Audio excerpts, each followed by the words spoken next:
Everybody, welcome. This is Mostly Wizard. I'm Nick. I'm here with my co-host Billy, and our special guest star, as always, Rush. Guys, we're here after the Fantastic Four dropped last Thursday, and this was a good movie. So let's start it off. Let's kick it. Billy, take it over. Yeah, I was thoroughly impressed by this. We had an out of the theater reaction. Had some initial thoughts, but looking forward to giving some deeper dive thoughts here on this episode. Overall, I was pleasantly surprised. I had medium to low expectations, and going in like that, I think was a perfect mindset. And I was not blown away, but I was pleasantly amused, pleasantly surprised by a few things. So I don't know what do you think, Rush? I was very happy with it. The original two and the one that came out in 2015 were so drastically different. I wasn't really like you. I didn't have high expectations. I didn't really know what to think. And from everything I know about the original comic, this was very, very back to that, back to basics. I really liked that it was like a clean slate, a new Earth. It's like let's focus just on them, and I loved it. I thought it was great. Yeah, I thought it was a refreshing Marvel movie because they've been putting out some stinkers. Well, Thunderbolts was good, but I their like that. past track was not as good. It was definitely a different feel to it, definitely different tone. It was a good movie. It definitely has that rewatchable aspect to it for sure. And just the way the whole movie was presented, it was different from just any other traditional storytelling. I thought, and it there were some aspects I didn't like, but then there were some surprising aspects which I didn't think I was gonna like, and I did, and I thought it was uh, pretty it's pretty surprising. I guess you could put it that way. But let's start it off. Let's kind of get into it. So I'm gonna go. Let's go to you first, Rush. Here, like what in this movie? I mean, like, just go ahead and just what do you think was just everything that you just liked about it? Everything I disliked. No, you liked. Okay, everything I liked. Well, something that was a little different that I had an issue with the Superman movie was I like the reveals. I like to know a little bit of backstory, and when they initially came in hot, I was like, oh man, they're not gonna. We don't need to see everything all over again, but they did, jump back a little bit to what exactly happened to them, how it happened. I like the universe they set up, right? Like they were the first family of Marvel, and the planet kind of treated them that way. I liked like the technology. I mean, it was a little like holy crap. They went far. Like they can go light speed. Like they can go to other planets relatively easily. And then they're going to transform the whole planet. I was like, I guess they didn't need to jump to it. I guess they were kind of, that's kind of how brilliant they are and Right. what they're capable of. That's why the whole planet was like behind them from the get go because there was no point in having any other armies or anything like that because like they are way ahead of everybody else. Yeah. But I just like the clean slate of it. I thought it was fresh. I thought it wasn't too complicated, even though it is a Right. little complicated. I think I went and saw this with my wife, and this is one to me where if you are not in the comic book world, you can go, okay, this is a movie to fresh or to just jump into. So I like that. I thought Galactus was kick ass. I thought Silver Surfer was awesome. The Franklin Richards thing that's something and I've wanted to see for a long time about Franklin Richards, and they already really dug into it. I was kind of worried at the end of the movie it was just gonna be like, oh, he's born and that's it. But then the Doom reveal at the end. I mean, I was it started a little slow, but then boom. Right. I was liking everything from about a quarter of the way in to like the end of the movie. I was like, this is great. So I was loving it. Billy, what do you think? Yeah, I think you touched on a little bit of my biggest complaint was is totally side, like you could set it aside. Like at this point, after like watching it twice and like thinking about it for over a week now or under a You week. saw it again? Yeah, I did. Nice. I really like this. I really liked it a lot. Yes. And yeah, like there was a few things I wanted. I was like, I don't think I caught like this, and this, and like the like Nick, I said to you right out of the theater, like my biggest complaint was the convenience factor of things, and like that kind of washed away a little bit because, I mean, like you were saying, like the technology is so convenient. They already have faster than light technology. They already have this interdimensional stuff that they can just jump into. They already understand, the fact that they understand that there's other universes out there in the MCU, as timeline advanced as they seem. This universe is way more advanced in their thinking and their understanding of the universe, which, well, I don't want to get sidetracked. I'm going to jot down a note. We'll come back to that. But yeah, the convenience factor was what drove me nuts a little bit. But why it works on a second rewatch is that this is a new universe. This doesn't have any of that baggage. And it doesn't even have like it has the fun speculative baggage of, was there, like, there had to have been a World War I, World War II, and the course of history events, but 300 years of metahumans and then 30 years of Superman. What does that mean? Not politically, geopolitically, speaking. So like, how does that change things? And that's getting into Superman. Sorry, going back to Fantastic Four. Similar thing though. Like if Reed comes in mid '60s and conquers the space race before the U.S. Russia battle, we haven't, or did that take place? Did the Russia U.S. race to space battle take place? And we just, maybe it happened in a slightly different way, and we got there first through Reed Richard and Beam's technology. So I just love that. I think the conveniences and things happening the way that they happened. I do have a few more complaints, which we'll get into in a little bit. But yeah, that's kind of my initial take on it. Yeah, it was surprisingly good. I wouldn't say it was, fantastic, but it was great. It was a good movie. It was. Fantastic too.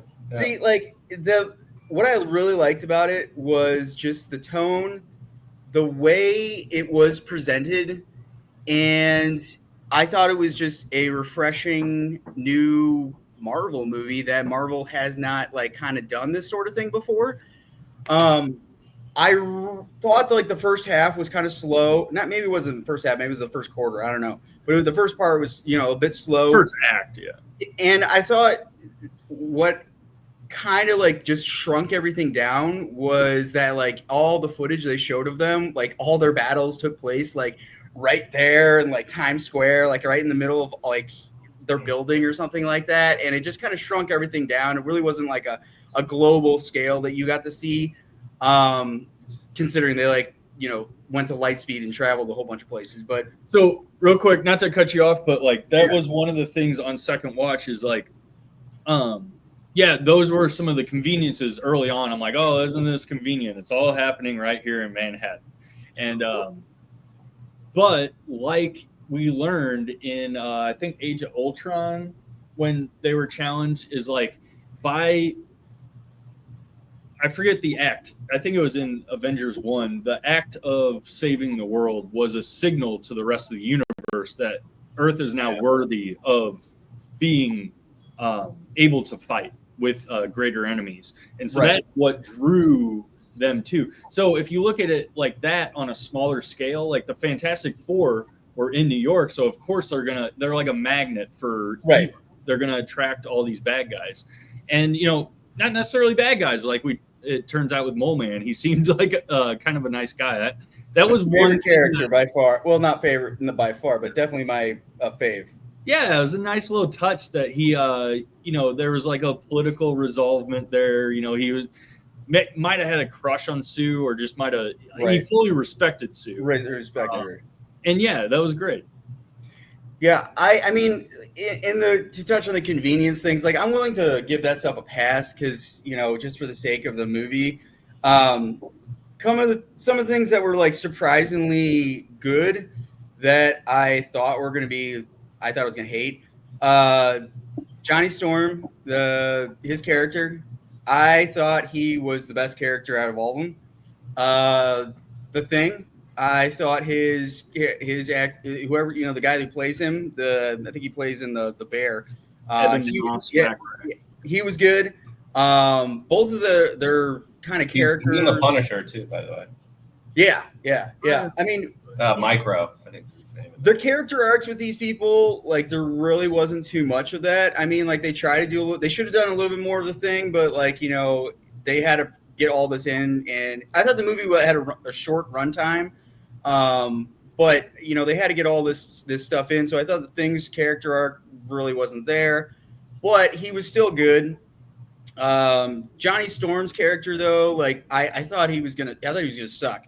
I thought he had the best character arc out of any of them, and I thought he displayed just the most intelligence, I guess you could call it. Who I was just disappointed with was go ahead. Well, real quick before we go on to the disappointments, I was also very surprised by Johnny Storm. Like, I love that actor, whose name is escaping me right now, but from he was Eddie in Stranger Things. Yeah. And I was excited, but like, he's not blonde, and so I don't like the dyed blonde type thing. It reminds me of Jessica Alba. His hair looks a little strange. Yeah, it's a little strange. But in the movie, it worked. Like, the way they did it, and like, they didn't overdo his eyebrows with the dye like they did in the first like Thor movie. The dyed blonde eyebrows. So like, the look of Johnny Storm, I liked. I liked his flame CGI on it. I know you didn't like that, Nick, but like, I thought like the display of his powers was good, but like when you showed it like around his body, I thought it looked kind of honk. Like, I think it was perfect in the perfect scene that illuminated it, pun intended, was when they were in the dark and then he lights up the scene and you see the flames going around his body like naturally, and it's like, oh my god, that's what it looks like. Yeah. But yeah, I'm getting a little he seemed to be able to control the heat of his when he was touching, right, doing everything. He didn't seem to burn them when he was touching them. Right. And that's what I kind of gathered too, Rush. I was like, so I guess he can control like what he burns and what he doesn't burn. Yeah. But like, either that or all his clothes are specially made. I don't know. Yeah.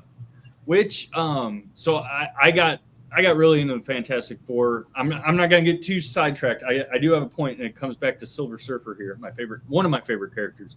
I read a couple comics over the weekend, and there's one comic, I think it was Alex Ross's run, his Fantastic Four, and Reed stretches his clothes out at one point, and he's like, Johnny, you take your finger and like cut a piece of my fabric out with your finger, and like, so like, yeah, that precision of his like temperature and stuff like that is like, that's like there in the comics. Like, that's what's so cool. Like, I'm really into. I was never a huge Fantastic Four fan. I liked the movies growing up, but never read the comics.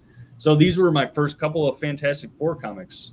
I lied. I read Grand Design or whatever their version was from Ed Piskor last year. But yeah, long story short, going back to what you were talking about, Nick, Johnny Storm was great in this movie, and I think part of what made him work so well was the gender swap of Silver Surfer, which was one of the big things that I was worried about from the trailers, from the casting announcement. I was like, why are they making her? But isn't it a different character? I mean, it's not exactly a gender swap. It is, but like it. I mean, the names of that were like kind of similar, but like, yeah, for the mechanics of the movie, like they could have had the male Silver Surfer in there, but and then you would have had like you could have done like a gay thing, like, but that would have turned a lot of audiences off. Let's just be honest, in this year. So by switching it to a female and you have that love interest introduced, like that, like seeing himself in like a female face reflected back at him, like that's perfect. That is so perfect, and you couldn't have done that any other way than going with Shala Bal. I can't say her name. That version, but I was a big Norman Rand fan as a kid, and so like I was a little disappointed that they were going that route, but like I get it now, and there still is that potential for bringing in Norrin, the male version, in Secret Wars. A team up of Silver Surfers, that would be so badass. So that's what I'm looking forward to. I mean, like, don't you? I mean, like, because part of what I really liked and why I kind of gave him the best character out of the Fantastic Four was his just portrayal of, you know, he's not a dumbass, and, you know, he's actually really fucking smart. And they kind of showed that he's like deciphers a fucking alien language, and I don't even know what the time frame was, because that was one of the things I didn't like. It The was a time couple frame weeks. there it was kind of hard to you know, pull down there. But I thought that was good, and but yeah, I definitely enjoyed. I thought he was the best out of there. I thought they kind of cut some scenes with him and the female Silver Surfer, because it definitely seemed like there was a little bit more to that, but that's okay. I mean, I still dug it, but I'll go ahead and talk a little bit more of what I really, really liked about this. I mean, so I don't know if it was halfway through or a quarter of the way through, whatever, but I dug when they jumped to light speed and they found Galactus' ship. Like that whole scene from when they, you know, found a ship to whenever they like circled that black hole, which, you know, again, and got back to Earth. I thought that whole like whatever 30 minutes there was pretty fucking good. That was my favorite part of the movie. I thought the portrayal of Galactus sitting there on the chair was great. I thought it could have been, the scale could have been a little bit better. They could have made him a lot bigger, and, you know, them super insignificant. You know what I mean? But he has, like, you know, the ability to either understand you or, you know, if he wants to not understand you. But I thought that whole thing there was a good part of the movie, because like before that it was really, I don't know, I don't want to say slow, but just it just wasn't doing it.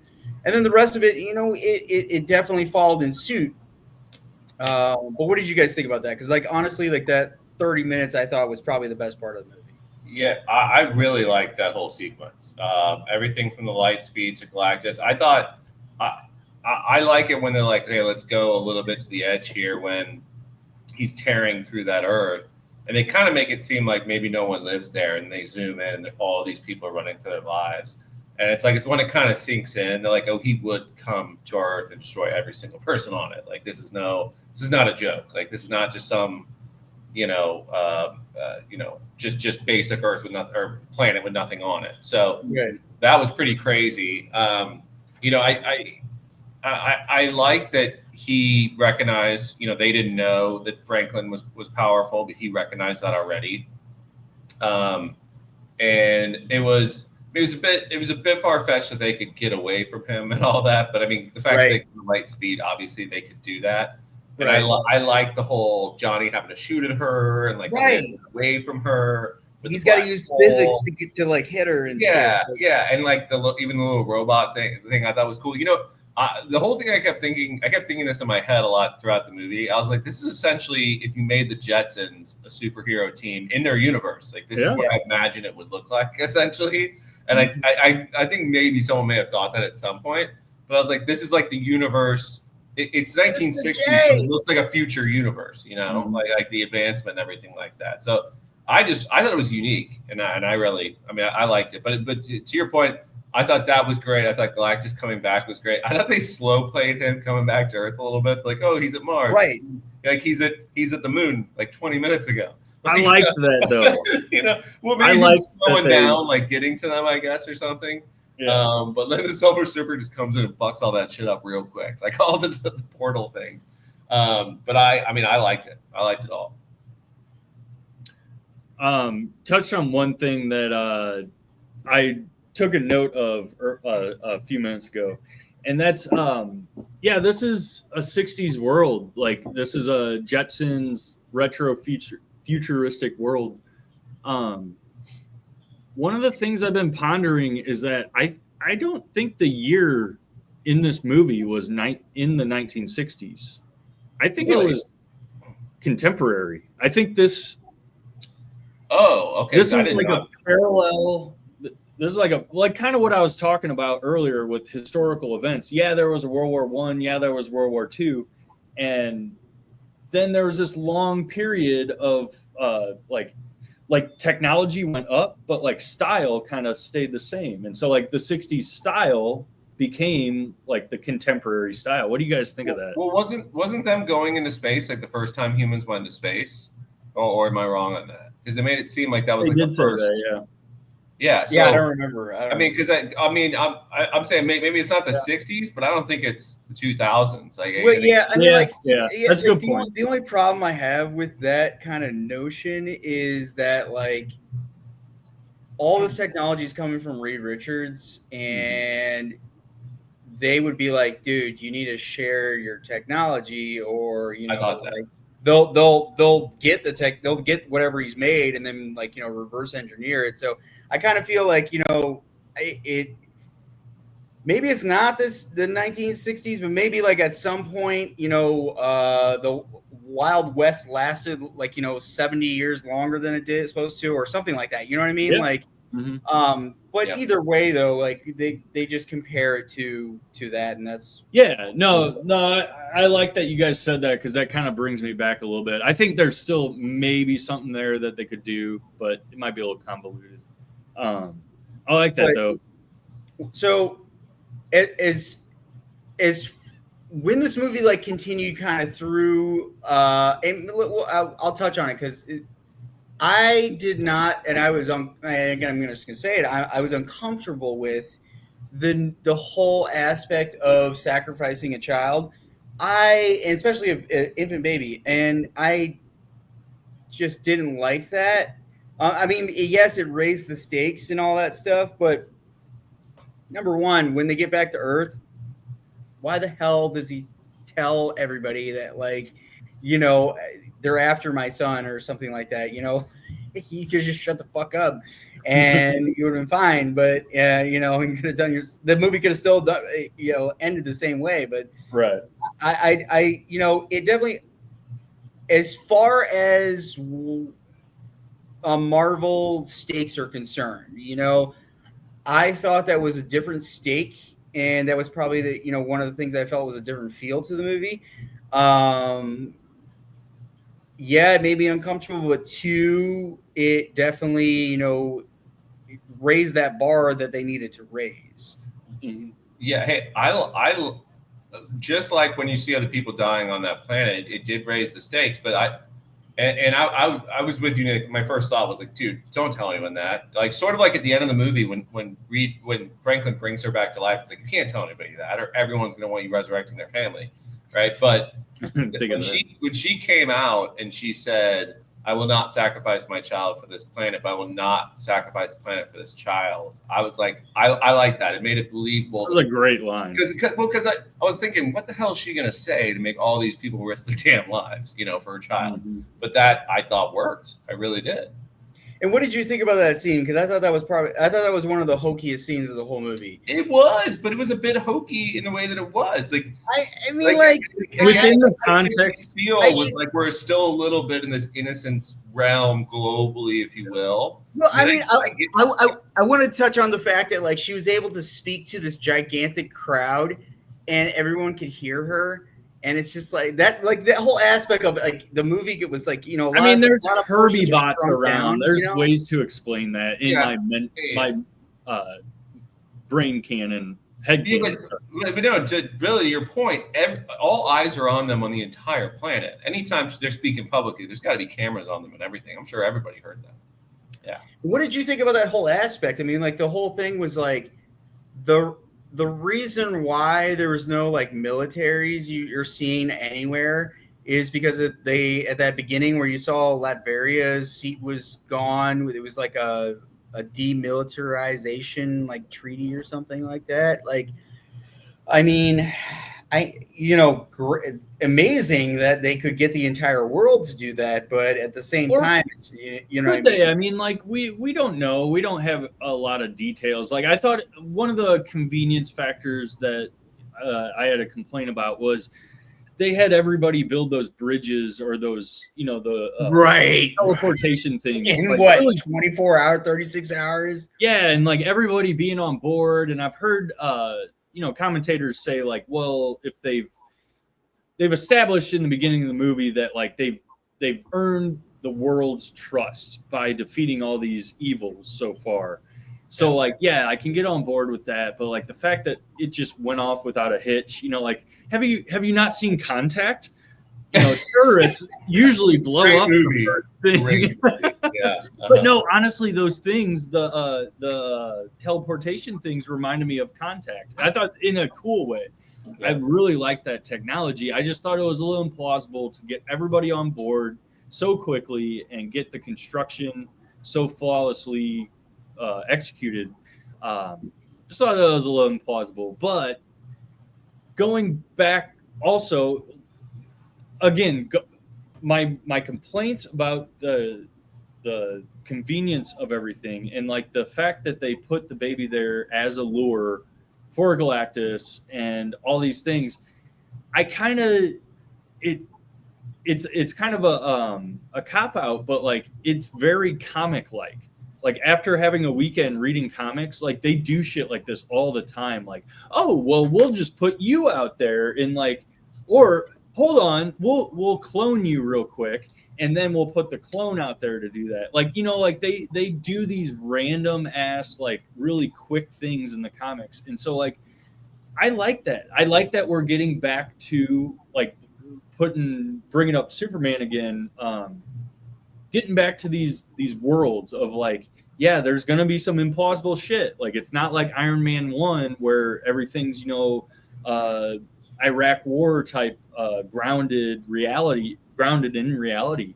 I like this getting away like let me think about that a little bit. Like maybe that could have worked out. Like yeah, like I could see in this world like they build that like egg shaped or that pram thing for the kid, and yeah, they would put him out there. Egg carrier. Yeah. Well, and they know it's like bulletproof and like laser proof and all this stuff. So like, I don't know. I buy it. I buy it in this world, in this context.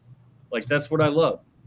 Yeah, I mean, they in my opinion, they made it the practical way they did it was like we don't even know if it would have worked, right? Because she destroyed those things, and then it's way more plausible to just shove Galactus through one of those things. But that was the other thing was like, so you're gonna teleport the Earth to another solar system? Like that's gonna fuck some shit up. Like we're complaining about Tiamat coming out of the Atlantic Ocean or the Indian Ocean and causing like climate change or whatever. Like think of something coming out of the middle of the Earth.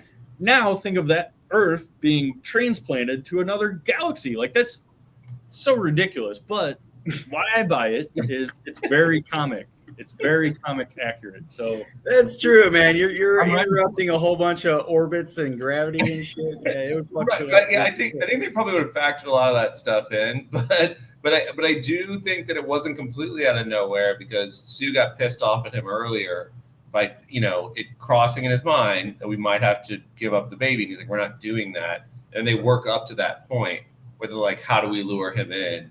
And she looks at him like, okay, like I'm not going to be pissed at you because it's the obvious answer to do it. There's not really another option. And I mean, the whole, I don't know. It definitely gave the movie an edge that the other movies don't have. But it definitely made me uncomfortable. I'm not gonna lie about it, but I just didn't. I don't like that sort of thing. Because to me, I've been like, fuck no. Like, but the tone and feel of the movie, I kind of want to just kind of get back to. There's aspects of it that made it feel small, aspects of it that made it feel large. I mean, the part of the aspects that made it feel small was that there was no military that you're seeing around there, which kind of made it just seem like everyone is just depending on them, which is like, if you're a world leader, I would never put my eggs all in one basket. But, okay, I'm willing to give it a pass. And then the other aspect of like, okay, he's got all this massive like technology, but he can't like change the television from a tube to like like a flat screen or like a hologram, or he can't like change like records to something like digital or something like that. You know what I mean? Like, But that's the I thought. thing. That's the thing that I love is like the course of events of history. Like in order to get to the, But it's 19 Reed by though. 20 This is all Reed's technology though, right? I know, but what I'm saying though, okay, like the HD format, the 1920 by 1080, which is what we see movies in on our TVs and stuff. To get to that, it's an evolution of the medium. So like you have to have that evolution, but like if you have this genius like come up with the thing here, this thing isn't going to happen. Like Apple isn't going to happen. Like Steve Jobs wouldn't have been inspired in this world. I mean, like, hear me out. I mean, like, I get it if like you could see the low technology around the world and stuff, but like in the Baxter building, like it should have been like, hey, here's this hologram and like, sort of thing. Like, I thought he could have spent more time on that when he's got like light speed engines that like go faster than I think anything that the Avengers have. But Nick, that makes me think of there's this. I got to go on a bit of a tangent. There's this kind of crazy. I kind of think it makes sense that we think of technology and time as linear on our planet. And when you see things that we don't understand, like the pyramids or like the lost city of Atlantis, where there were stories of this technology that may even been better than ours, like them being power centers that could do, could transfer power over air and things of that nature. And you're like, well, why don't we see any of the technology that back then that we see today? And it's because, as Billy was saying, they go off in a different way. It's a different type of civilization discovering their technology. It's not going to be the exact same as ours, right? It's not going to look like ours. So in this other planet, they come up with a different type of technology, maybe in a quicker way, and they're not going, okay, we're not going to apply that to phones and TVs and everything now, or that's the space, you know what I mean? Like it's just not going to be that uniform. Yeah, and I can give it a pass. Like that's one of the things. Like I said, I think there's certain aspects of the movie I definitely give a pass to, and one of the things, I mean, again, that definitely set this movie apart though was their ability to unify the entire world. Because again, that was a huge factor. Like there's no military, they're able to get everybody together to do this one thing. And again, like, dude, if you know what goes into like producing these gigantic freaking things within like 36 hours, like that's like, honestly, like if you probably like asked an expert, like it probably would be like, dude, there's no way, even with like everybody cooperating, there's just no way. What if the infrastructure is different though? That's the thing. Like that's where it's the Star Wars logic to me. Like growing up, everything, hovercrafts. Like, as a kid, I didn't make sense of like Luke's land speeder being able to hover. It was a piece of shit, but it still has technology to hover. But in my mind, I'm like, oh, well, that's just a piece of technology that's been, common. It's been made common, like, a remote control. A remote control changing the TV might blow somebody's mind on some other planet if they didn't invent that. But like hover technology to them is bespoke, or not bespoke. That was the wrong word. Why did I bring up that word? Is different. So that's the thing, is like I really love this world building. If you don't get all the details right off the bat, like it's not science fiction. There's a little bit of fantasy, which goes along with the name Fantastic Four. There's a little bit of fantasy in there, and you fill in the gaps with your headcanon. So that's what I like. Yeah. So to kind of pivot here, I kind of want to talk about like just the aspects of the movie before we get into anything like, that, because I definitely want to talk about some of the negatives, but some of the aspects that I did like, again, I felt what set this apart and what they did right with this was just the whole tone, the music that was involved here, the way that this whole movie was set up. I enjoyed, I mean, Silver Surfer's story was, I felt, not touched upon enough, but I still felt it was touched upon enough that it was acceptable, and there were a little romance / not romance between her and Johnny Storm was still okay. Yeah, he's pursuing something that because she's interesting to him. He's super powered and she's like incredible. So he's going to decipher a language and figure her out. Those sort of things kind of set it apart to me. And that's what I thought, like, again, this is what set Johnny Storm's character apart compared to like his counterparts. I thought his display of intelligence was more than Reed Richards. I don't know. What did you guys think about that? Because I definitely probably could spend more on it. But where did the recordings come from? I may have missed that. Deep Space, Reed Richards was recording it from Deep Space. And okay, because I did not pick up where those came from. Where he had all and he would just give them to Johnny, or Johnny would ask for them, and then Johnny had like a collection of them. Okay. I didn't take it as Johnny was the smartest in the room because he was able to figure that out. I kind of took that as like maybe there was something in the past where like Reed called, or maybe not even Reed, but maybe the Thing, Ben called him out like, Johnny, you're not doing anything. Like, what are you doing here? And so like this was his attempt to like prove like I can contribute. I can be valuable. I kind of felt the same way, yeah. Outside of just the action, because like in the comics, in the cartoons, in the 2000s movies, whatever, he's kind of the cocky, swinging dick like that, just like comes in at the right time and is able to like do the right thing. But like this movie really showed his heart, his vulnerability, like in a non like super sappy way. Like he just showed like a side of like, no, I'm gonna go off here, I think I'm onto something, and I'm gonna follow this evidence. And like that's what I really loved. It showed his kind of like get it doneness, like he applied himself to this. Right. If he applied himself, he wouldn't have figured that out. That doesn't mean he's any less smart. It's just about the application of what the things you have at your hand. So that was one thing that the fact that he goes on his little side quest and it's like self-motivated, like that's very me. Like that's stuff I do. Like, oh, I'm just gonna like go figure out StreamYard or something.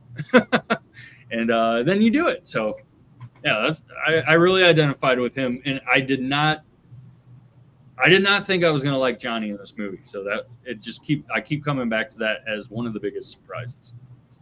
Yeah, I liked him a lot too. I didn't think he was as smart as Reed Richards, but I think to tie into all that he was really going for it, that he was trying to think outside the box, and it did show some smarts. On top of that, Reed seemed like he was in his own world, but when Johnny comes in there, he set up a meeting with him, and it's clearly very important that he wants to talk about the suits. And he didn't just blow him off. Like he comes back and he had already made the suits for him. And he's really touched by that. I like that kind of inclusive. Like I'm not just treating Johnny like he's a throwaway. Like it's my wife's brother. I love him, and I'm going to pay attention to what he says. And look, I made these suits for you. This was your idea. You've been talking about this for a while. So like it was great. It's a different dynamic than the older one, right. and clearly him and the Thing have a much lovelier relationship instead of completely making fun of each other the whole time like they did in the original 2 movies. And I thought the clobbering time joke was great. I liked the way that they did that, and then in the end they kind of fully did it. I thought that was great. So, but I would like to see, you saw his strength. I would like to see the Thing, see a little more out of what they can do with him, which obviously they can do in later movies. But I thought it was very well done the way they did it with Johnny. And him and Johnny looking at each other when Sue dies there for a minute, like there was a real brotherhood. They were more like brothers than brother-in-laws in that. Right. So before because I definitely want to talk about some important dislikes I really or set out from my mind, I do want to talk about let's talk a bit about Galactus and the Silver Surfer. You know, this is the first portrayal of Galactus. I thought it was good. I thought there were aspects that could have been better, but you know, it was still good. Do you think the portrayal was believable? Do you think, like, you know, when they were trying to lure? Yeah. Wait, did they portray him in the Eternals? Because I thought they did. That was a celestial. That was a celestial. Okay. Which, real quick, like Nick, you brought up the size of Galactus earlier, and I actually kind of liked the way they treated his size, being that we saw the like extreme size of the Celestials in Eternals, and Galactus being like smaller than that, but able, like, I had the understanding. I don't know if it was from this movie or just from my understanding of Galactus, but he can make himself bigger. As Right? Yeah, that's what I thought. Yeah. Like, he can make himself, I like, agree you with know, that. smaller and yeah, like, medium. His like comfortable zone is just like, yeah, he's chilling at you know, like, what was it, like 6 stories high, 10 stories high, maybe. I don't know. right, Yeah. I right. agree. Yeah. I like And- this side. And I mean, so kind of getting like exactly what you just touched on, you know, so from my understanding, Galactus is like the one of the most powerful beings in, like, you know, any universe. You know, when it comes to Celestial, do you think the portrayal of Galactus in this movie was somebody that could take down a Celestial? Because that's, I mean, my Galactus knowledge is not that great, nor is my Fantastic Four knowledge, but I thought I understood that Galactus was either at Celestial level or above it. He's kind of adjacent. Like, so Celestials, like, speaking strictly MCU, our understanding is that Celestials create stars, star systems, by implanting an you know, fetus celestial in planets, and then it hatches, and then that creates a new life, and then that celestial creates a star. And so, like, I think that is the core point of Celestials, like stars, like solar systems. That's what they create. Galactus is the opposite. Like, once a solar system has reached its lifespan, or its, I don't know how he judges it or how they judge it, him and the Silver Surfer or the Herald, but like, once it reaches its pinnacle, that's when it needs to be devoured to reset the balance. And so I think he's a kind of a counterpart to the Celestials, is what my understanding is. I don't know. What do you think, Rush? Yeah, I mean, again, you know, I need to watch Eternals a few more times. And Billy, like Nick, my knowledge on this is not as good. Right. But like, I just looked it up, Rush, and I'm like, yeah, I'll talk on it. Okay. Well, I have my Marvel Bible around here somewhere, and actually, it's in St. Louis. It's got pretty much a dictionary on every one of these things. What's up, Billy? Well, all of our understandings could be moot. Like, you know, like, they do things different in the MCU. Yeah. They kind of like merge things. So yeah, no. Listen, I don't. I wish we kind of. I'd like to understand more where his insatiable hunger comes from. Right? It's like he has to pass on this burden, but like, why does he have to go and consume all these planets? You know, like as Billy was just explaining, the Eternals. There's a whole understanding, and it's a whole universal force that makes sense, and it's kind of symbiotic with the universe. This guy's just eating planets, like, and completely destroying timeline. I mean, not timelines, but like complete existences. You know, so. It was a little hard to understand. It made it seem like, again, I like to hope that if the story seems a little incomplete, that we're in this big universe, that we'll get to it, you know. And I think with Franklin, you know, he's the one that can carry this burden, but Franklin's different. You know, I think he only is starting to touch the surface of how different Franklin is. Like, and as much as I know about Franklin, is his power is more than Galactus. It's like he's like a top 5, like, all time. That's, you know, Doom's interested in all those things, so I'm excited to see what all that stuff's about. But I thought for what they were making Galactus out to be that it made sense. When they're transporting, you really, in my mind, I was really thinking transporting this planet is the only way to defeat this guy, because you're not gonna defeat him. And then when they get I thought it was all practical. I mean, as practical as it could be in a comic world, right? Where okay, pushing him through, that's actually even more practical. And again, I don't see any other options. You're not beating this guy in a fight, right? Sue was holding him for a while, but she was not going to hold him forever. So I listen. I was pretty happy with it. As far as my dislikes, there aren't many, right, that I can really think of. It's probably a good dislike. I want to see more. Right? I want to see more Doom. I want to see more Franklin Richards, because I thought the dynamic with all four of them was good. I think the only thing I would say is maybe let's get a little bit more on Ben, the thing, and see what's going on there. And Nick, to your point, it is a little. The most far-fetched thing I think in the whole movie is the giving up the militaries and giving all the power, because it's like, right. I mean, if you were the only planet with no tyrants left, right, like no bad actors, and they're all just like, sure, like what you say goes. It's like the one of the future council or whatever it was like they just like the presidents of the earth, like all four of them essentially, right? Which is just, that's a little far-fetched. Even if your technology is great and all those things, you're giving up a lot of power. Now, again, Billy kind of made this point earlier that I think the infrastructure may be a lot different. That's why they were able to come up with these different things, because if you're not focusing any resources or any power towards your military, you can put it more towards your engineering and your infrastructure and those basic kind of things. And of course, you've got the help of the Fantastic Four, technology-wise, to boost those things. So I don't think it's super far-fetched. They could stretch those things around the world. I mean, even if they're not those parts of the world building them, maybe they could get help from other parts of the world to help build them. Yeah.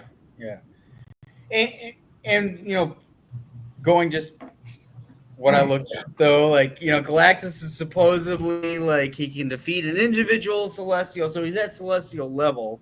Okay. And can defeat an individual Celestial, but like apparently combined Celestials would wipe the floor with them. But yeah, I thought it was a good portrayal for the first time. I thought Silver Surfer's powers to trail them at light speed or beyond light speed was cool. Dude, I thought that was can I just jump in on that? Like the whole like chase scene where Silver Surfer is, chasing them through this, like they're banking on this black hole and like okay. That was my favorite scene. I love it so much. As a kid, like I said, I was a big Silver Surfer fan. Like I watched the cartoon a little bit. It was the cartoon Silver Surfer came out right when it was like 95, 96, right when like we were getting out of the age of cartoons. We were all like 10, 11. Yeah. But like I watched a little bit of it like Saturday mornings, and like they had this like new, like this early 90s CGI effect, like computer graphics, like grid pattern that they would do. And so when they showed like the tracking, like the thing that blew my mind that I loved so much about that scene was the little tracking thing that they had. You had the Silver Surfer coming at you, but then they had their little computer screens and they had this like grid pattern. And that was a total throwback to like the 90s cartoon. Like you have this like visualization of this crappy, like, like Star Wars New Hope, like Luke shooting the like Lawnmower Man. You remember that movie where it was like crappy CGI, like what we thought virtual reality was going to be or like Tron, the original one. And so like the fact that they incorporated that look and feel into like that scene was so cool. And like seeing her just like actually surf and like use the physics of that wormhole, like they're like going around. Oh my God, so much Interstellar in there. Like the visuals of that black hole, that was by far my favorite scene in the whole movie. That whole sequence. And I don't even know, like the whole culmination of it is, I forget what the culmination of it is. They get away. But they send her into the black hole, which supposedly said he's like, it'll take her a month to get out. Yeah. And then they slingshot around the black hole and they use that somehow to get to light speed. Yeah. So then so between that moment and then when she comes in at the very end to save the day and kick Galactus into the black hole, is that a month in between then? So, yeah, no, Okay. I think I'm a little confused. yeah, go ahead. Oh, you're muted. I don't know what's your deal with your thing is. I Um, think that was a month. Yeah. There you go. It was a month. Yeah, before. Well, I mean, like part of what I thought the time frame of where, like when they show Franklin Richards, there's that wasn't showing like a newly born baby. That was like a baby that was like 4 months old or something like that, you know. But yeah, some of the aspects were kind of unbelievable, but that's okay. Like I said, I'm going to give him a pass. I would like to kind of talk about a couple things here that like kind of, you know, I thought were going to be good and we're not. And one is, I'll start off with the main thing here, is Reed Richards and Sue Storm. I mean, Pedro Pascal, he's a hell of a actor. I thought his acting on this was bad. Not bad, just maybe just a trail. I thought he was on like Xanax the entire time. And he had no emotion, I felt. And then Sue Storm, she just didn't do it for me. Like I just you know, I didn't believe. You're wrong. I get that's fine. That's fine. You are wrong. That's fine. I agree with Nick on the Reed Richards. I mean, like, really? I felt like, you know, if you would have had like just compare it to just another actress like Scarlett Johansson or who's the new one? What's her name? Big the new Boot Black Widow. McGillicuddy? No, the new Black. Denise Like, Hall. I just felt like there was Florence Pugh. no emotion. I don't know. Like she just didn't do it for me. And then Reed Richards. I mean, like Pedro Pascal. Like it was just like he. Like number one, there was no display of powers. Number one. Oh yeah, he like barely just left at all until the end of the movie. Number two, That's what I loved. he's the smartest man in the world. You know, and he's not really displaying that. And I don't know. I thought that his whole emotions when he's like, you know, talking to Sue about like, hey, this could be a possibility. Like, you know, it was just like, it just wasn't believable to me. Like I said, he just sounded like he was on Xanax the entire time. I mean, the funny thing is I agree with that a little bit, but it makes me think of like when Reed in the first two movies, when he gets going, and it makes me think of that line when, you know, the in the second one, the Silver Surfer, when that like general guy who we went to high school with, and he's like, I'm the smartest man on the planet. I'm married to the hottest woman on the planet. That whole speech, and she's like, I'm so hot for you right now. I love that scene. It's so dumb. What I was doing here is like the dance is like. Oh yeah.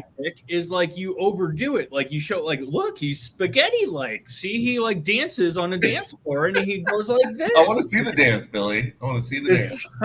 I've done it thrice now. No, it's so stupid, and that's what I love. They did it so like retention when creators retain the like delivery of things. That's why like I know everybody knocks on Game of Thrones season 1 because of the lack of dragons and the lack of CGI and action. I love season 1. Season 1 was the best because you get glimpses of, you get retention to its at its best. Yeah. Like you talk about the dragons, you see like Jaws. Yeah. And so like that's what I forget my point here. What were you talking about? It's okay. Sue Storm and Reed Richards. Yeah, the stretchiness. Like, so the lack of stretchiness in this movie, I absolutely loved. And they could go further with it in the future. Like, he's not going anywhere. This is the introduction of the Fantastic Four. So, like, yeah, going back to another point we touched on was Ben. The Ben's arc in this movie was a little lacking. But the fact that they cast Natasha Lyonne, who I love. I've always loved Natasha Lyonne. Can't say her name right now, but you know, she was the smoker. She's always been like the kind of like gritty girl, smoker girl, and all that. And so for them to cast her as the love interest to Ben and not give her much screen time at all. Like, I loved her moments, you know, the fact that, you know, the Jewish faith being represented and stuff, that was great. But like, Is that the girl from American Pie? Yeah, it is. That's what I thought. Natasha Lyonne. She's in American Pie. okay, yeah. And so like to cast her in that small role was suspect. It was sus to me. I think that's a word nowadays still. Sus. It was sus. That's what the kids are saying, Billy. That's what the kids are saying. Yeah. And what that kind of told me was that like there's more to come. Like there's more Ben's story to come. Like they haven't even like kissed or anything yet. So like the fact that she you know, very prominent actor, you know, the not Yellow Jackets, the Poker Face is her big show on right now. It's so popular, they're gonna cast her again in another MCU movie. And so that means more Ben, that means more love, that means more getting into, you know, the man and the monster story of the thing. So before I move to what you guys kind of had qualms with, because I know you guys have talked a little bit, I'm just gonna say this last thing here. I thought some of the CGI, and I know I touched on this earlier, was bad. The baby Franklin Richards CGI was horrific, and I thought some of the things CGI was bad. And like I said, Johnny Storm's flames around his body were not fantastic. I did like, though, like, you know, his display of his powers when they were they were in Galactus' ship. I thought that was cool, but I thought that was kind of, I thought it was a little, it felt rushed. You know, I felt like they would have, you know, fine tuned it, but for sure the baby Franklin Richards and some of the scenes with the thing. But that was my last little bit of kind of things I didn't like here. But what do you guys? Anything that you guys didn't? What stood out to you? I think I've touched on the things I didn't like. I mean, I mostly liked it. There wasn't a ton that I was bummed about. What about that CGI? Did you like the CGI? I think, and Nick, I think Reed maybe took one Xanax. I don't know if he was on Xanax the whole time. Dude, he's like full time, 24/7. Dude, I thought CGI was great. Like the space scenes were great. The Galactus scene was great. The stretching was great for the little time that was in there. I thought the look of Ben, I thought was pretty great. I thought it was the worst in the 2015 one. Like that, it was not great, but I liked it. I'm with you on the flames could have been, the look maybe could have been a little bit better. I really liked it in the original one, but I honestly, I'm just, you know, I'm grabbing at straws here. I didn't really have much of an issue with it. Yeah.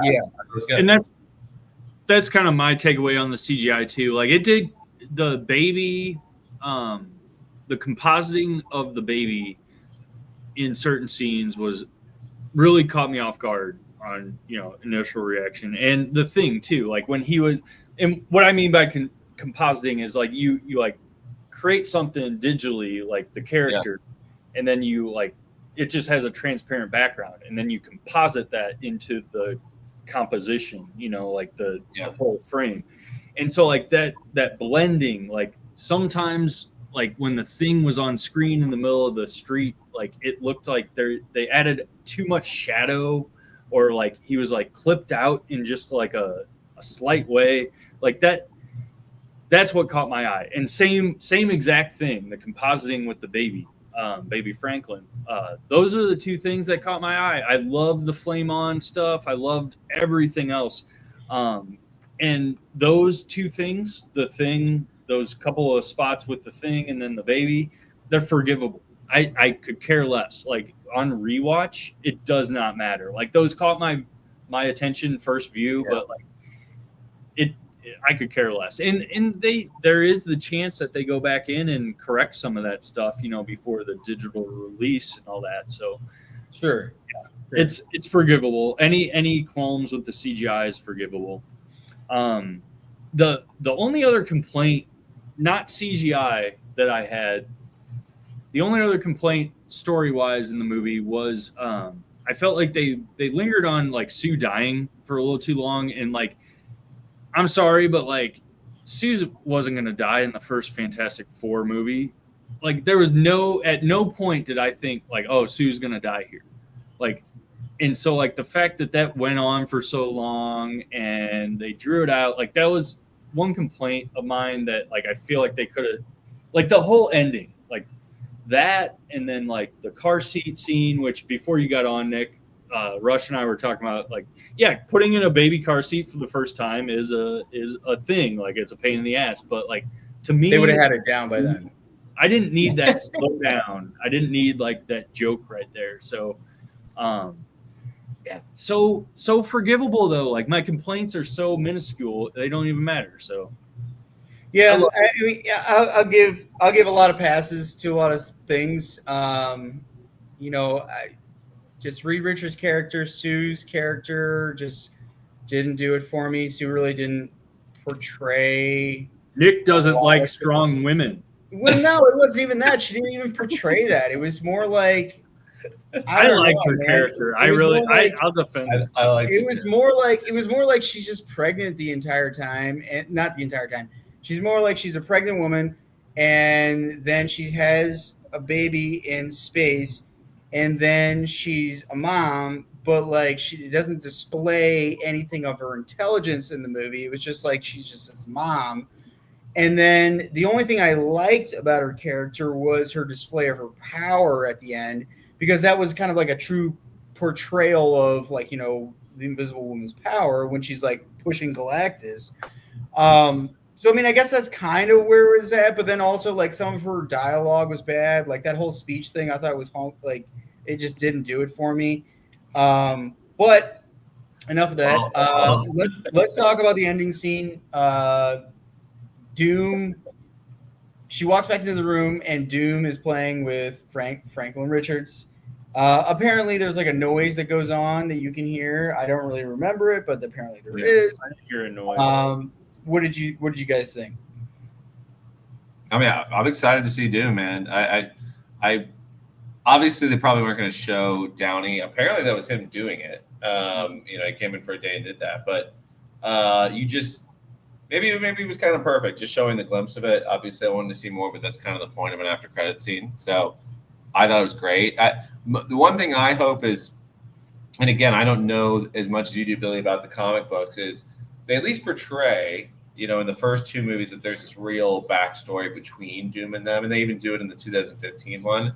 I don't want him to come in this late. Like, I'm hoping that he is someone that they've known, or that there's some type of more connection, as in, you know, he doesn't come in late to the game here. I mean, if it does, that's fine. I just like them to have more of a kind of personal connection as opposed to just an enemy. Mm-hmm.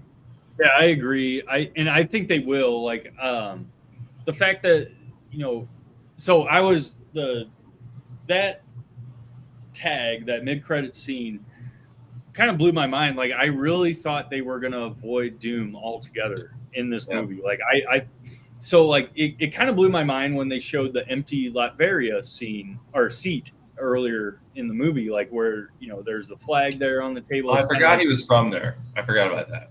Yeah. So like when they showed that, I was like, oh shit, they're like that's the Doom tie-in. Like, that's great. They did it. And so then to have that like that mid-credit scene of I heard it was actually him too. I didn't have any doubt. Like I think they should have shown, like, you know, like part of his face, you know, just to like prove that was him, but whatever. It blew my mind because, like, oh shit, they're going there. And to touch on what you said, Rush, like, they're supposed to be contemporaries. They're supposed to be, you know, they went to college together, Reed and Victor, and you know, they had a little bit of rivalry. There was, you know, like a flirtatious thing between him and Sue, which the 2000s movies got into.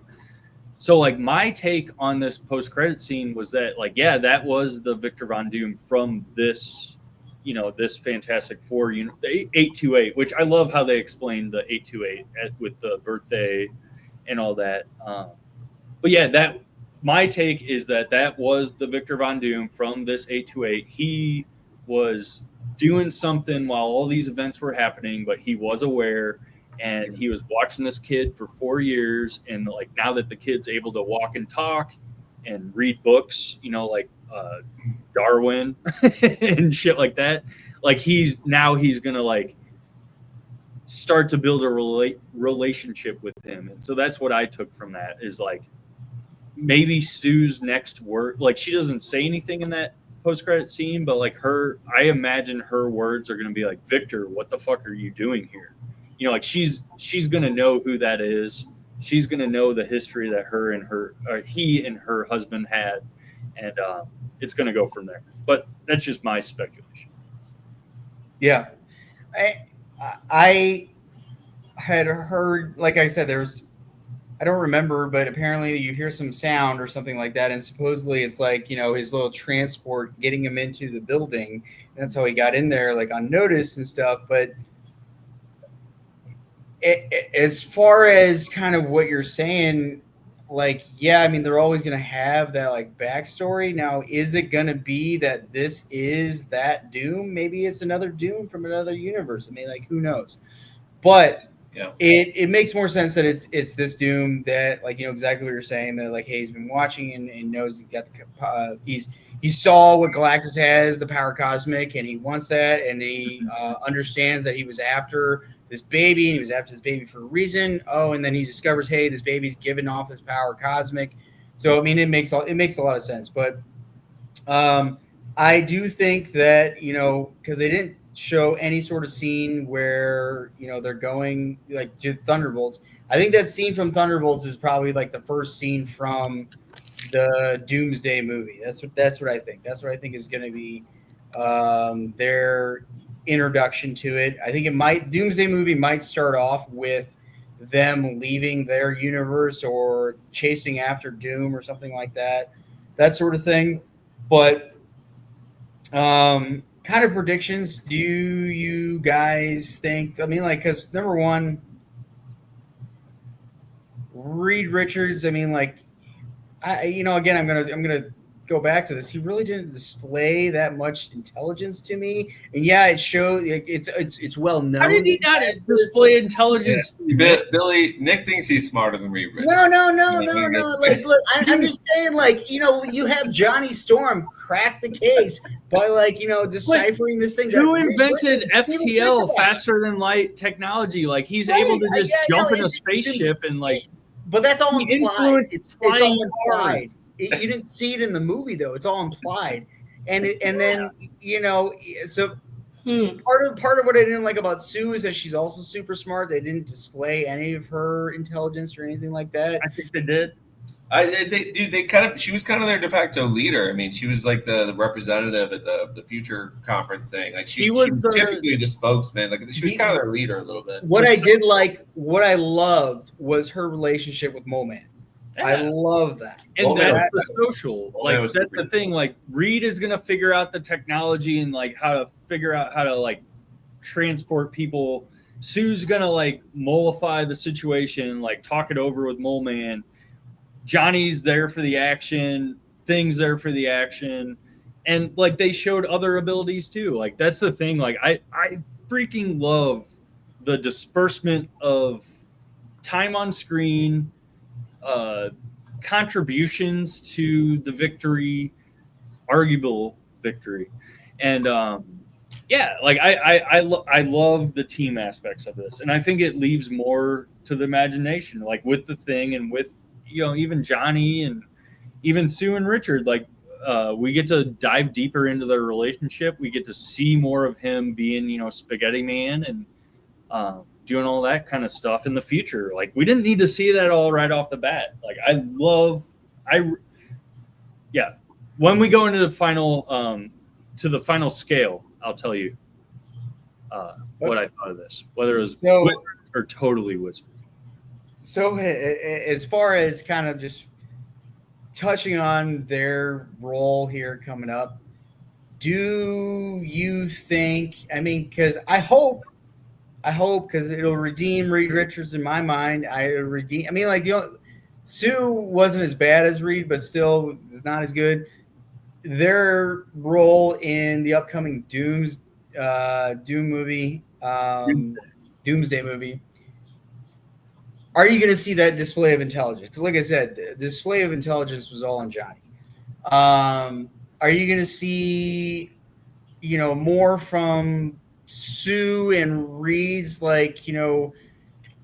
relationship as parents, trying to get back? I mean, because that's what I kind of think this is going to be, is like they're going to be trying to get back Franklin Richards, getting back Franklin Richards. I mean, like, those are qualms I had with the movie. And do you think like this is just going to be, do you think we're only going to see a little bit of the Fantastic Four story, or do you think we're going to see a lot more of it? And in this next upcoming Doomsday movie, and integrated with the Avengers, X-Men, what have you? I don't expect much from the Fantastic Four in Doomsday. I think they're going to play. What I'm saying is, I think they're going to play a pivotal role. But like, look at Endgame. Like, not everybody got a lot of screen time. Everybody had their contributions to the different parts, and some people failed. Like Quinn failed, and things like that. So like, I think they're going to contribute to the Doomsday thing and the Secret Wars thing in that respect. Like, that's the level of inclusion I expect. The level of inclusion of Guardians of the Galaxy and Endgame is what I expect from Fantastic Four in this next two movies. But having said that, this is the reason they named the movie Fantastic Four First Steps is for a reason. Like, this is the first of at least a trilogy of movies. So, you disappeared there for a second, Rush. Yeah, this is the first of at least a trilogy, if not like 4 movies. Like, that would make sense if they did the Fantastic Four Fantastic Four movies. Yeah, that makes sense. Think about it. And so yeah, they're not. This isn't ending here. This is just the start. Like, so once we have Secret Wars happen, and we have that, not reset, but that like realignment that Kevin Feige's been talking about recently. It's going to be going forward. We have the Fantastic Four alongside the Avengers, alongside the X-Men, alongside all the villains that we have to look forward to. And so I think that's where this is all going, honestly. And I'm super here for it. I think you're a bit right. I think that you will get kind of Guardians of the Galaxy aspects of the Fantastic Four and the Doomsday movie. I think what we're really going to get more of is in the Secret Wars, and because it'll be like it'll showcase them, like, at certain aspects. That's what that movie's going to be. It's going to be like different stories, all tying together. That's what I feel. So I think Secret Wars is going to be like, not to get too far into that, but I think it's going to be like, I'm drawing a blank. Not Planet War. Yeah, it's Planet War. War Planet. No, War Planet. What's the thing called? Mongols. Anyway, War Planet. Yeah, all the piece together worlds. Well, that is Secret Wars. Battle World. Yeah, okay. So I think Secret Wars is going to be Battle World, which is, a version of the Void where you have all these slammed together realities. Lands. Yeah. And so, like, that's the other thing about, like, a lot of people are debating whether or not Galactus is going to return. He's going to return. He's going to be in Secret Wars, and he's going to fight fucking Sentinels like I've wanted ever since I was a child. Because in my mind, Galactus was a Sentinel, because visually they kind of look the same. They look very similar. Yeah. Very, very similar. They're both purple and pink and stuff. And so I always thought, as a kid, always thought Galactus was a Sentinel, or was like the master mold, like superior or whatever. So regardless, that aside, I think we're going to get a scene where Galactus fights off a bunch of Sentinels like crazy in Secret Wars. So that's the thing. We're going to get all this shit mushed together, and it's going to be fucking amazing. Cannot wait. Yeah, Billy, preach. Closing thoughts, Rush, before we get to our rating on this? Honestly, man, I think I said everything, man. I'm a big fan of it. I was very pleasantly surprised. I think it's easily the best of all the Fantastic Four movies that I've seen. Sure. And listen, my wife is a tough sell. She's not typically into this stuff, and she really liked it. That's awesome. So I'm going to give this movie a mostly wizard, not quite wizard, above kind of wizard. There's definitely aspects I definitely liked. It was different. It was a different Marvel movie. I'll say that till the very end here. Definitely a different Marvel movie, but it was definitely a refreshing Marvel movie that I liked. And yeah, so I it's a mostly wizard, almost a wizard, but mostly wizard. What you got, Rush? I give it a totally wizard, bro. Totally wizard. I loved it. I can't really think of. There's no like structural things or anything. I'm like, man, I wish they really would have done this, or oh, they missed out on this. Like, I enjoyed the whole thing. Like the beginning could have picked up a little faster. That's it. Like, I thought it was a great movie. Really liked it. Mostly wizard. Yeah. I'd put it at a wizard, but it borders on totally wizard. Or totally wizard. Sorry. I just I want to reserve totally wizard for things that like completely blow my mind. But that's fair. Yeah. This is near totally wizard. So I could say what's the second? I could say that. Because you're right, wizard. I just go wizard. So do you guys? It's not like my favorite movie ever, but I loved it. Yeah, exactly. Yeah. Did you guys like it more than Superman? Because I'm going to tell you, I like Superman a whole lot more than this one. But that's just me. Hey, to me, this is telling of how good this movie was to me because Superman's my favorite character, always has been, and I really like the movie. I like this movie more. So you liked it better? I did. Wow, that's amazing. I'm telling you, changing minds, man. Like I'm not even a Superman fan, and I love Superman, dude. I love Superman. He's still my favorite character, more than Fantastic Four for sure. So my hype level for Superman was way higher for the Superman movie, obviously. And I was, pleasantly surprised. I'd have to put Fantastic Four above it. Not, just for theater experience, for movie-going experience. Yeah. I kind of got more out of it. So I look forward to the DCU a little bit more. But it's also a different feeling knowing like, okay, the MCU has this direction now. So like, that's what it's hard to pair the two against each other. It's really not. Dude, you got to pick one, man. You got to say But you don't have to. You don't have to. If I had to pick one, I would pick Fantastic Four. But like, that's the thing is like, it's the start of two new eras. It's a start of a new era of superheroes where we're embracing hope. We're embracing the colorful world of superhero and comics, and I'm here for it. I love both of these movies. Everybody, you heard it here first. You got one DC fan versus two Marvel fans, and these ties go deep. So I mean, I'm DC all the way, but at the same time, I will give Marvel its props when it's due. But when it comes to this sort of thing, I'll pick a movie and a character that like I always thought was just overpowered and just not as interesting as like someone like Batman. But Superman, the movie, it just hit a lot more than the Fantastic Four. But I'm not going to take away from Fantastic Four because this was a different movie that I definitely felt refreshing. It's a good movie. It deserves its dues because people aren't wrong about this. It definitely is good in the aspects that it hit. But I thank you, Billy. Rush, it's always fun to have you here. We look forward to having you again. Everybody, we will be back here soon.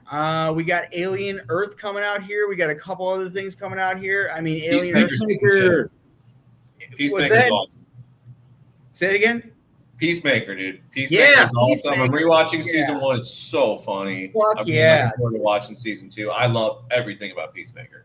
So, I mean, I think that's when we'll probably be back next is Peacemaker, Alien Earth. I think they're both coming out around the same time next month here. It'll be fun to talk about. I'm hyped for Alien Earth. Like, I'm a huge Alien fan. I look like they've been doing Predator and Alien wrong for so long, but I have faith in the franchise. They did the Predator Killer of Killers, which is an animated thing. Well, I thought I loved it, and I'm looking forward to this. What's coming up with this Alien Earth thing? Hopefully, it's good. Peacemaker is, like you said, it's probably one of the best DC things out there. Funny, dude. It's so funny. But yeah, guys, this great talk here. Fantastic Four, good movie. I mean, that's the overall thing here. And everybody, if you haven't gone and seen it, go see it. You're not going to waste your money. So absolutely. All right, fellas. I'll see you next time. Thanks for having me, guys. See ya. Yeah, Billy. Wait, end.